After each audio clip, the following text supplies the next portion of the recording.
The hidden, I don't like you. Different secret ways to identify people who don't like you. Spotting the secret signs. Let's be real for a second. Most people won't just come out and say they don't like you. Instead, they hide it behind fake smiles, say nice but empty things, and act overly polite. I've been there too, thinking someone was a friend, only to find out they were secretly hoping things would go wrong for me. It stinks, but here's the truth. If you don't see the signs, you'll waste your time and energy on people who just don't get you deep down. So, let's cut the nonsense and talk about the signs that someone doesn't like you but is hiding it. You might not like hearing this, but it's better to face the truth than to live in a fake world. 1. They always joke about what's wrong with you. We all know that one person who loves to joke, especially when the joke is about you. They'll pick on your little quirks, your mistakes, those little things that aren't perfect about you. And they do it with a smile, saying, "I'm just kidding." It seems harmless at first, but let's not fool ourselves. These jokes are often more than just fun. They're like little digs, cleverly hidden as humor, meant to slowly make you feel bad about yourself. I remember being close to someone who always had something to say about me, how I dressed, the way I talked, even the things I was working on. At first, I laughed it off, thinking it was all in good fun. But as time went on, I saw a pattern. The jokes were always about my weaknesses, never my strengths. It wasn't long before I started doubting myself, wondering if maybe I was the problem, if maybe these flaws were as obvious as they made them out to be. Here's where it gets tricky. People who always joke about your flaws aren't doing it because they like you. They're testing the waters to see how much disrespect you'll take. It's a sneaky way to try and feel superior while keeping you feeling small. They're basically telling you that they think they're better than you, and the worst part is, they get away with it because we're often told that if you can't take a joke, you're the one with the problem. But let's change that idea. I'm here to tell you that it's okay to stand up for yourself when a joke goes too far. In fact, it's important. You deserve to be around people who lift you up, not those who put you down just to get a cheap laugh. Real friends don't need to point out your flaws to feel better about themselves. They celebrate your good qualities and help you with your weaknesses without making you the butt of the joke. I've seen it happen time and time again. People who let these kinds of jokes slide, thinking it's easier to keep the peace than to cause trouble. But here's the deep truth. Letting others disrespect you, even if it's just a joke, is a slippery slope. It starts with small comments, but over time, those jokes can wear you down, making you doubt your worth. And the more you allow it, the more they'll push until you're left feeling bad about yourself, all because you didn't want to seem too sensitive. I had to learn this the hard way. I realized that by laughing along, I was giving them permission to keep going. I was helping them disrespect me. It wasn't until I started saying something, setting boundaries, that I noticed a change, not just in how they treated me but in how I saw myself. I stopped letting their words define me and started taking control of my own story. So, here's my advice. The next time someone makes a joke at your expense, don't just laugh it off. Ask yourself, is this really funny, or is there something else going on here? And if the answer is the latter, don't be afraid to say something. It might be uncomfortable, it might even end the friendship, but your self-respect is worth way more than someone's messed up sense of humor. In the end, life's too short to surround yourself with people who can't see your value. If their idea of friendship is constantly pointing out what's wrong with you, then it's time to find new friends. The ones who truly care about you will never need to put you down to feel good about themselves. So stand tall, speak up, and don't let anyone make you the punchline. 2. Their compliments feel like sneaky insults. We've all been there. Someone says something nice to you, but instead of feeling good, you're left with a bad taste in your mouth, like you just got a slap with a soft glove. It's the kind of compliment that makes you stop and think, wait, was that actually a compliment or an insult? And here's the tough truth. Often it's a little bit of both. These backhanded compliments are a subtle, almost sneaky way for people to put you down while pretending to be kind. I remember working on a big project that I was really proud of. After putting in so much hard work, I finally showed it to some people I worked with. One of them, someone I thought was on my side, said with a smile, "Wow, this is actually pretty good. for someone like you. I just stood there, confused. On the surface it sounded like a compliment, but those last few words, for someone like you, hit me hard. What did that even mean? Was I not supposed to be capable of doing good work? And that's the tricky part here. These so-called compliments have a hidden purpose. They're not meant to make you feel good. They're designed to keep you feeling small. It's a way for the person giving the compliment to feel better about themselves by making you doubt your own abilities. They're saying, I see you trying, but you'll never be as good as me. It's toxic, but it's wrapped up in such a nice package that you almost miss the poison inside. Let's be honest. People who give backhanded compliments are often insecure themselves. They see your potential, your strengths, and it scares them. So, they use these sly little digs to keep you second-guessing yourself, to make sure you don't get too confident. It's like they're patting you on the back while holding you down with the other hand. And here's where it gets even more complicated. We've all done it at some point. Maybe not on purpose, but we've all let our own insecurities slip out in the form of a compliment that was meant to remind someone else of their place. But here's the important message. You don't have to accept this disguised negativity. You have the power to see it for what it really is, a reflection of their own insecurities, not a measure of your worth. When someone says, you're smarter than you look, or, this is good considering you're new at this, you don't have to just take it. Call it out for what it is, even if it makes things a little awkward. Because if you don't, you're letting them decide how you see yourself, and that's a power you should never give to anyone. I've learned to recognize these compliments for what they are, a mirror showing someone else's insecurities. And when you see it that way, it loses its sting. Instead of feeling bad, you can almost laugh it off, because at the end of the day, their words say more about them than they ever will about you. So here's what I do now.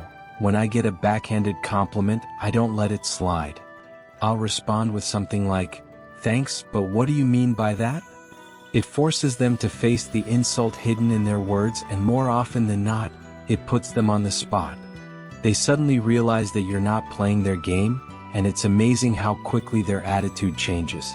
The bottom line, don't let anyone's hidden negativity define you. Whether it's a friend, a coworker, or even family, remember this: your worth isn't up for debate. Compliments should make you feel good, not tear you down. If someone's words leave you questioning yourself, it's time to question their intentions instead. Life is too short to waste on people who can't genuinely celebrate your successes. Surround yourself with those who see your value and aren't afraid to show it without any hidden conditions. 3. They slowly leave you out of things. It's the little things that hurt the most. Like realizing that your so-called friends accidentally forgot to invite you to that dinner, that party, or that weekend trip. They'll swear it was a mistake, that it was a last-minute decision, or even worse, they'll assume you were too busy anyway. But let's be honest, these aren't accidents. This is social exclusion in its sneakier form, and it's a clear sign that you're not as important to them as you thought. I've been on the receiving end of this way too many times. I remember checking my phone one weekend and seeing pictures of a group of friends having a great time at something I would have loved to go to. The kicker? Not one person even mentioned it to me beforehand. When I casually brought it up later, they were full of excuses. Oh, we thought you were busy, or it was such a last-minute plan. But deep down, I knew the truth. If they wanted me there, they would have made sure I knew about it. And here's where it gets tricky. This kind of exclusion isn't just thoughtlessness, it's often on purpose. It's a way of sending a message without saying a word. They don't want you there, but they don't have the guts to tell you straight to your face. Instead, they hope you'll just slowly disappear from the group without causing any drama. It's passive-aggressive and it's cowardly, but it's also surprisingly common. People don't talk about this much because it's easier to pretend it's not happening. It's easier to believe the excuses, to convince yourself that it really was just a mistake, rather than face the painful truth that you're being pushed out. But here's the thing. If you keep accepting those excuses, you're giving them permission to keep excluding you. You're letting them decide your place in their lives instead of taking control of your own story. I had to learn this the hard way. For a while, I stayed quiet, letting those accidental exclusions slide, hoping that maybe next time I'd be included. But then I realized that by staying silent, I was allowing myself to be treated like I didn't matter. So, I did something that felt a little scary. I started calling them out on it. I'd say, "Hey, I saw you guys went out last weekend. Why didn't anyone invite me?" It wasn't easy and it definitely made things awkward, but it also forced them to face their behavior. And guess what? The way things worked changed. Some people got defensive, others tried to make up for it, but the bottom line was clear. I wasn't going to let them exclude me without saying something. Here's the important message. If people want you in their lives, they'll make the effort to include you no matter how last minute the plan is. And if they don't, then it's time to rethink how much those relationships really mean to you. You deserve to be around people who don't make you feel like you're constantly chasing after their approval or their attention. Real friends don't forget to invite you. They make sure you're there because they genuinely enjoy your company. So, if you find yourself being slowly left out of things, don't just ignore it. Bring it up. Ask the tough questions and be ready for the answers, even if they're not what you want to hear. Because at the end of the day, it's better to know where you truly stand than to be left wondering why you were left out again. And remember, you're not a backup plan, you're a priority. Surround yourself with people who treat you like one. For they're only busy when it comes to you. We've all heard it before, "I'm so busy these days, sorry I can't hang out." It's the perfect excuse, right? After all, who isn't busy? But what happens when you start to see a pattern? They're always free for other people, posting pictures of their fun outings, catching up with mutual friends, but when you suggest getting together, suddenly they're swamped. Here's the cold, hard truth. They're not too busy, they're just too busy for you. I've been in that frustrating situation more times than I'd like to admit. I remember reaching out to a friend I used to be close with, trying to set up a time to catch up. Every time I suggested something, they had an excuse. "I'm working late. I've got a lot on my plate. Maybe next week." Meanwhile, I'd see them hanging out with other people, having a great time, somehow always finding a way to make time for everyone except me. It took me longer than I'd like to admit to see the pattern. The message they were sending was loud and clear. I wasn't a priority in their life anymore. Here's where it gets tricky. We've been taught to accept busy as a valid reason to be pushed aside. But let's be honest, people make time for what and who they care about. If they're constantly busy when it comes to you, it's not about their schedule, it's about their priorities. And that's a tough pill to swallow because it forces you to face the reality that you might not be as important to them as they are to you. The harsh truth is that busy is often a polite way of saying, "I don't want to spend time with you." It's easier for them to blame it on their schedule than to admit that they're choosing not to include you in their life. It's a passive-aggressive way of keeping you at arm's length without having to deal with the awkwardness of telling you the truth. They might want to keep you around as an option just in case without actually putting any effort into the relationship. I've been on both sides of this. There were times when I was the one making excuses because I didn't know how to tell someone that I felt the friendship had run its course. But being on the receiving end taught me a valuable lesson. It's better to be honest even if it's uncomfortable, than to string someone along with endless excuses. When I finally called out my friend on always being busy, the conversation was awkward, but it was necessary. It gave me the clarity I needed to move on and invest my time and energy in relationships where I was valued. Here's the important message. Your time is precious and so is your energy. Don't waste it on people who can't be bothered to make time for you. If someone is constantly too busy for you, it's time to rethink the relationship. You deserve to be around people who are excited to see you, who make an effort to include you in their lives, not just when it's convenient for them, but because they genuinely enjoy your company. It's important to realize that people change and so do relationships. Sometimes we hold on to people out of habit, nostalgia, or fear of being alone, even when they've clearly moved on.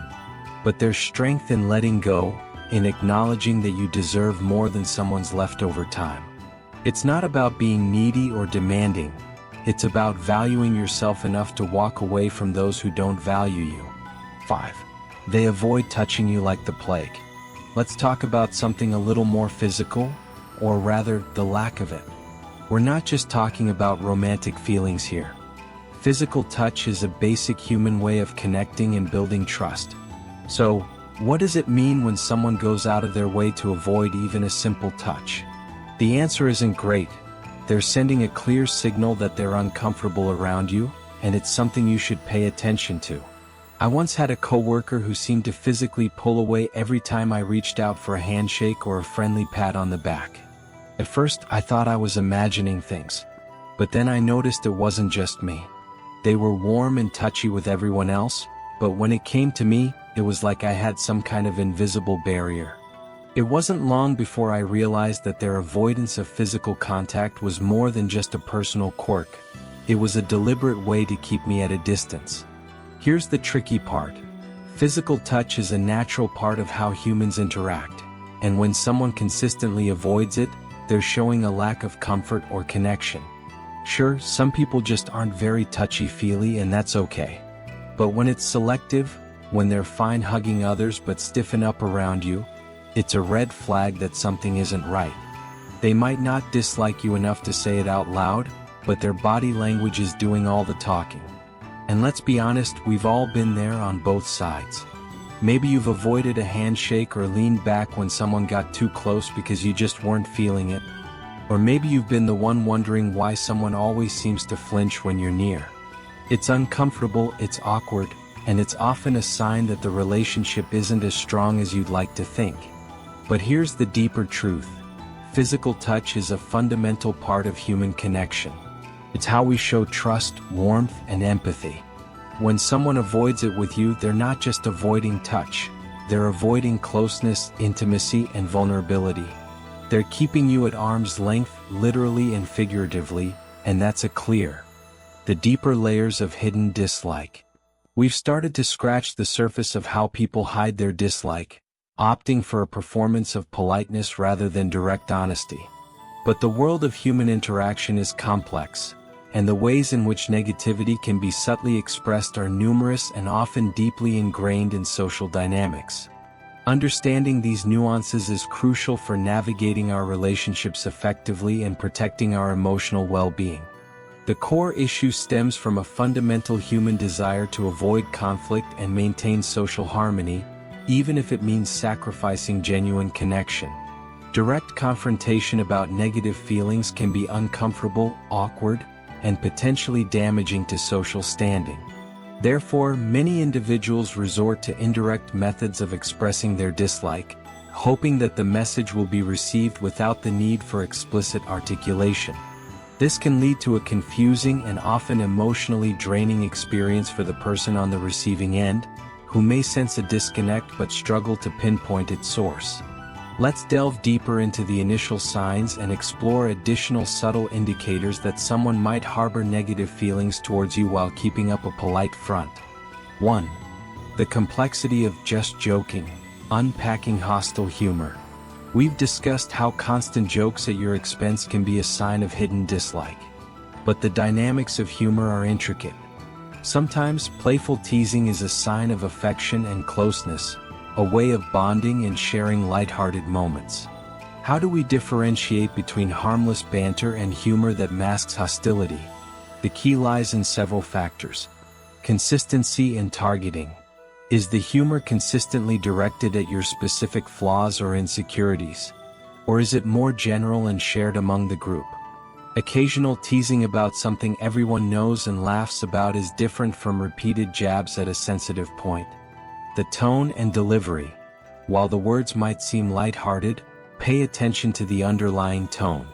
Is there a hint of sarcasm, a subtle edge of mockery, or a lack of genuine warmth in their delivery?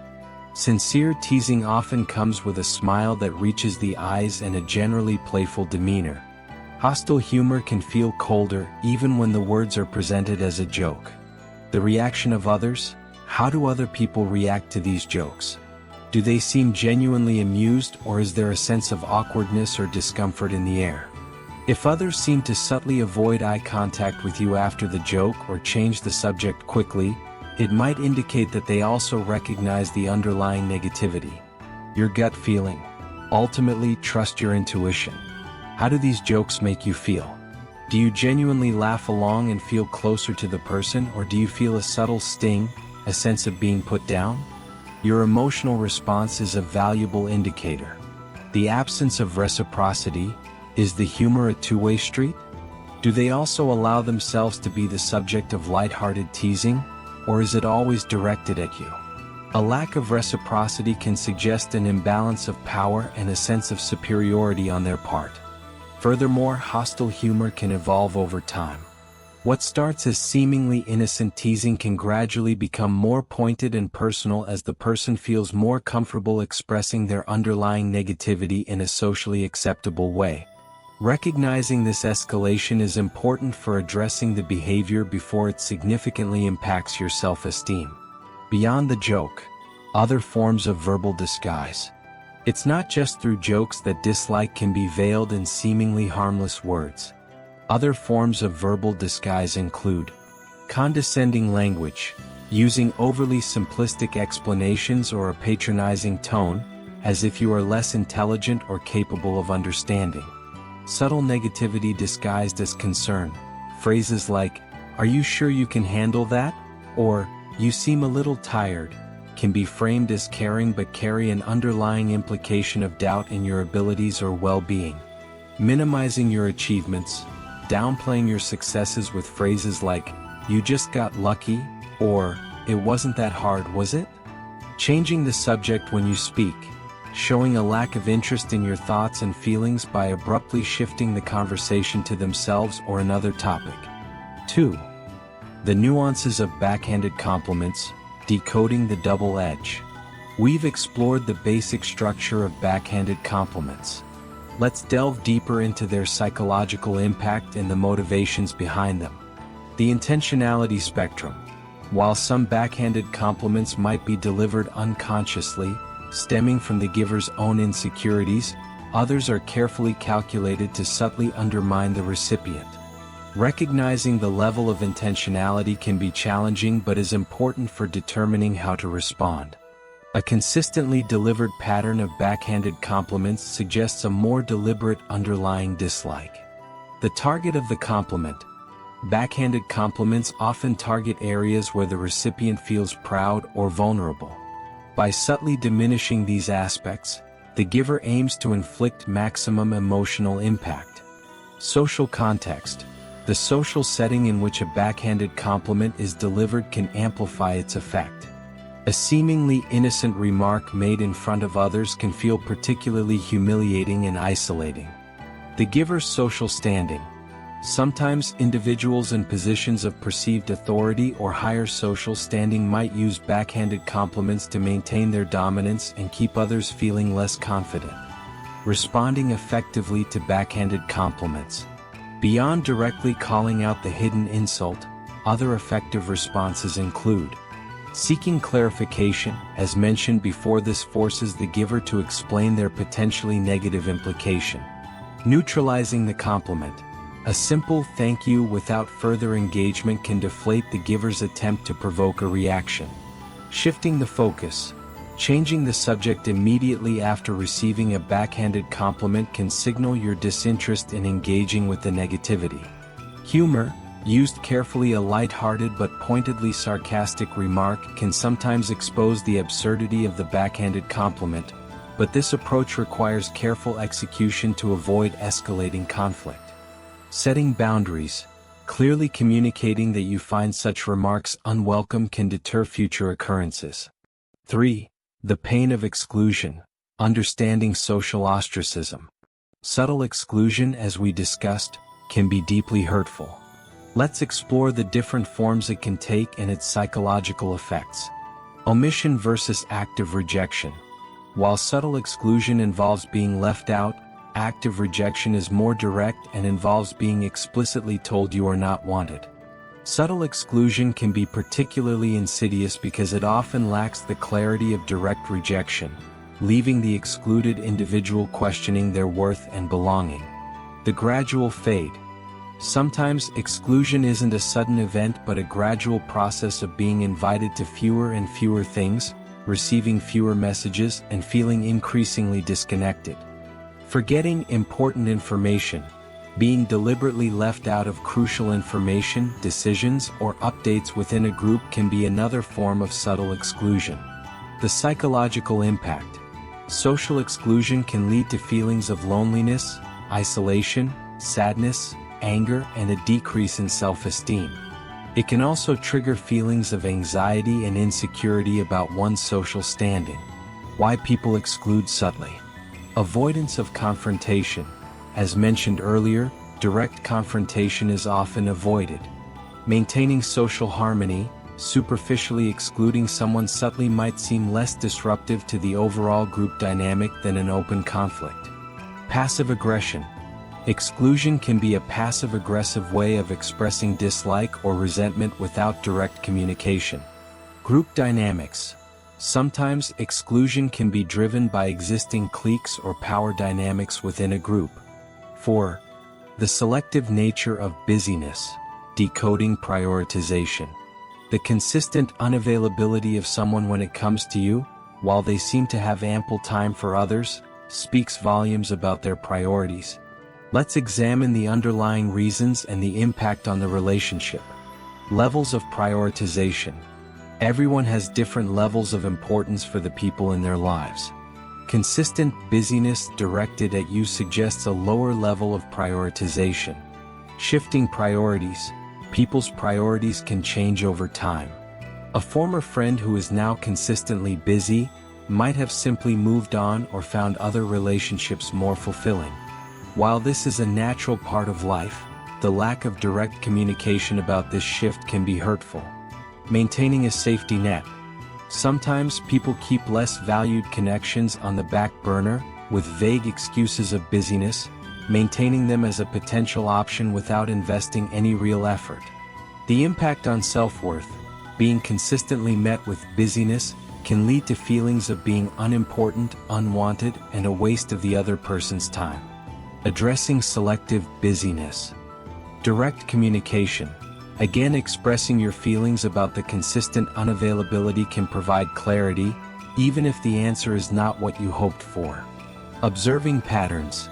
Pay attention to how consistently this busyness occurs and whether it is genuinely reciprocal.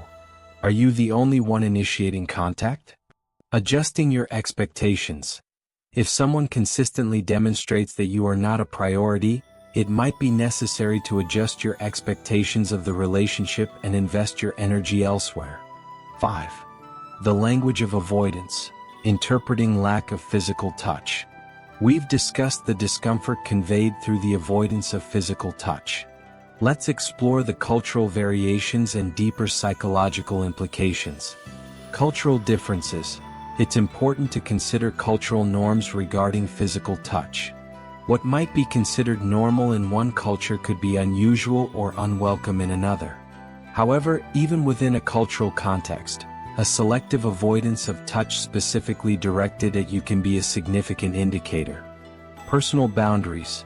Some individuals have naturally higher boundaries regarding physical touch. However, if this avoidance is specific to you and not a general characteristic of their interactions with others, it suggests a personal discomfort or negative association. Underlying discomfort or distrust.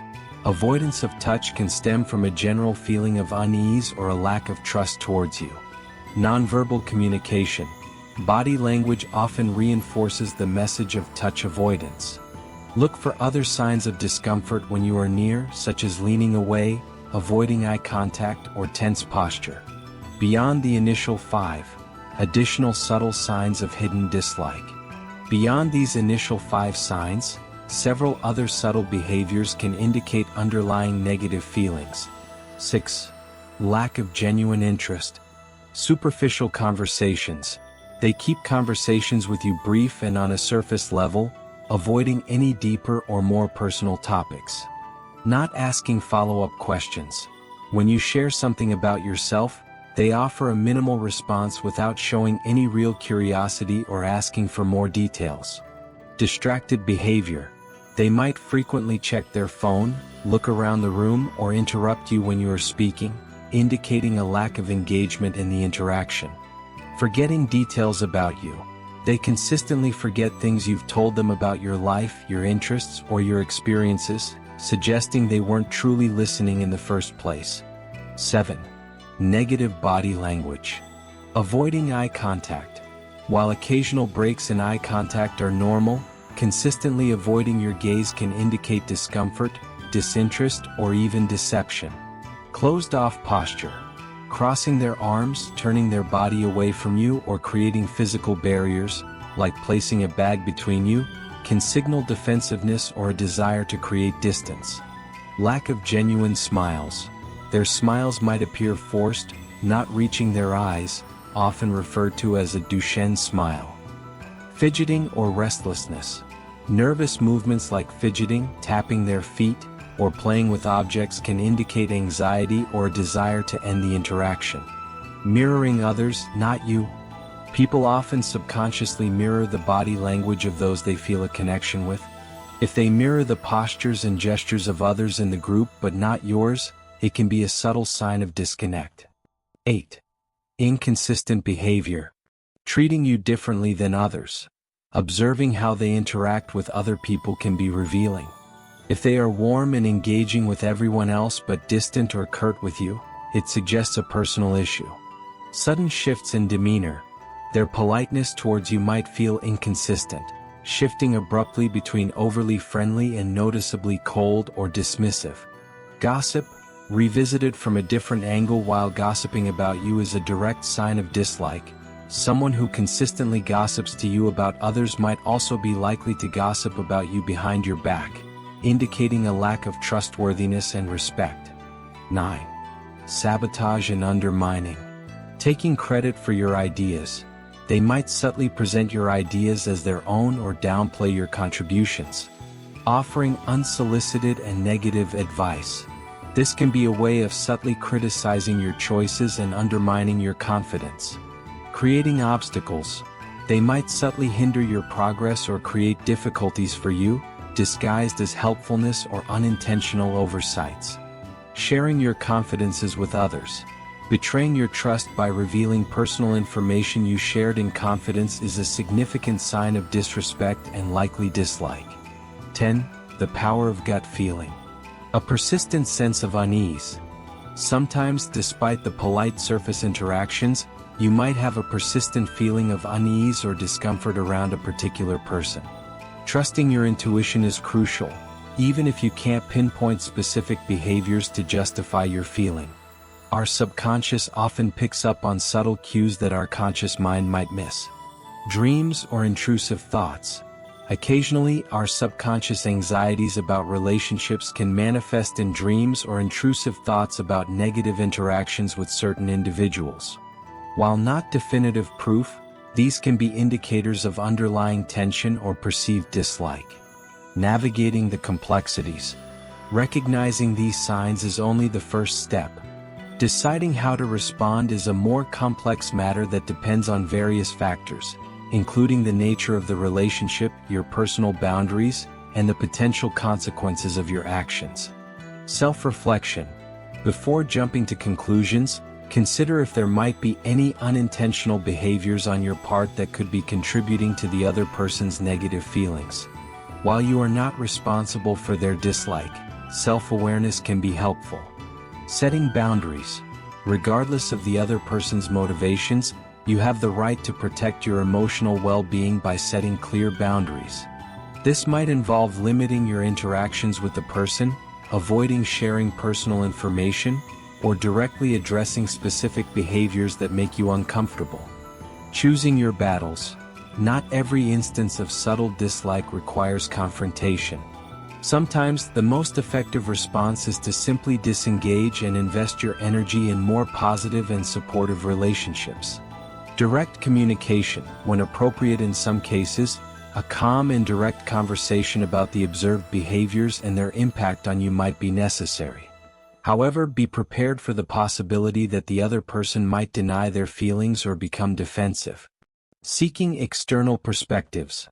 Talking to trusted friends or family members about your observations can provide valuable insights and support. The importance of self-care. Dealing with hidden dislike can be emotionally taxing. It's crucial to prioritize self-care during such experiences. This includes acknowledging your feelings. Don't dismiss your intuition or try to rationalize away the discomfort you feel. Surrounding yourself with positive influences. Spend time with people who genuinely care about you and make you feel valued. Focusing on your own well-being. Engage in activities that bring you joy and help you de-stress. Building your self-esteem.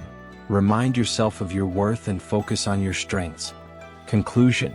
Embracing authenticity and protecting your peace. The world of hidden dislike is a subtle and often uncomfortable reality.